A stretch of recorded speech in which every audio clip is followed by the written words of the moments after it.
साथियों, जग मशहूर शायर पर्सी बुश शेली 19वीं सदी जे अंग्रेज रोमानवी शायरनि मां अहम तरीन शायर हो। सदन जो जन्म ॾींहुं 4 अगस्त आहे। ही शायर फितरत जी सूंह जो वॾो शायर आहे, पर गॾोगॾु इंसानी दिमाग़ खे बि वॾी अहमियत ॾिए थो। हिन जा मशहूर नज़म ओड टू वेस्ट विंड, ओलह जी हवा जो तरानो, अॼु आऊं तव्हांखे उन जा नज़म ॿुधायां थी। हिकु नज़म जो उनवान आहे मधुर जॾहिं आवाज़ मरनि था, म्यूजिक व्हेन सॉफ्ट वॉइसेस डाई। मधुर जॾहिं आवाज़ मरनि था, गूंजे थो संगीत उन्हनि जो, सारो उन्हनि में सोमा के थो।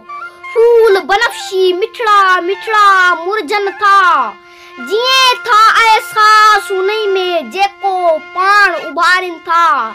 मधुर जॾहिं आवाज़ मरनि था, मधुर जॾहिं आवाज़ मरनि था, जॾहिं गुलाब वञे थो विखरी, पतियूं तेजूं रखबियूं आहिनि ढेर करे से के प्यारे जे बिस्तर ते। जॾहिं हली तूं वई आहीं, जॾहिं हली तूं वई आहीं, तन पतियनि जीअं मूं वटि आहिनि तुंहिंजूं सोचूं, जन सां ही मोहब्बत समादी, जन सां ही मोहब्बत समादी।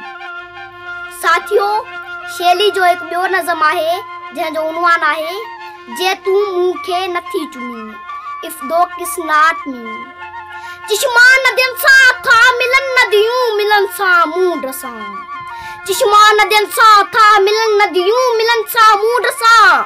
ऐं हू हवाऊं सरग जूं जज़्बे मिठे सां थियूं मिलन, जग में न आको हे खलो।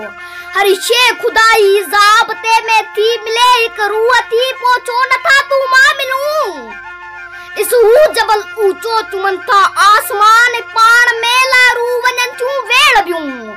ॿिए फूल खे नफ़रत मजा जे को ॾिसे, उन फूल लाइ बख़्शिश न, उन फूल लाइ बख़्शिश न आथी। उस धरती खे बके था चंड किरणा समुंड खे चुमंदा रहनि।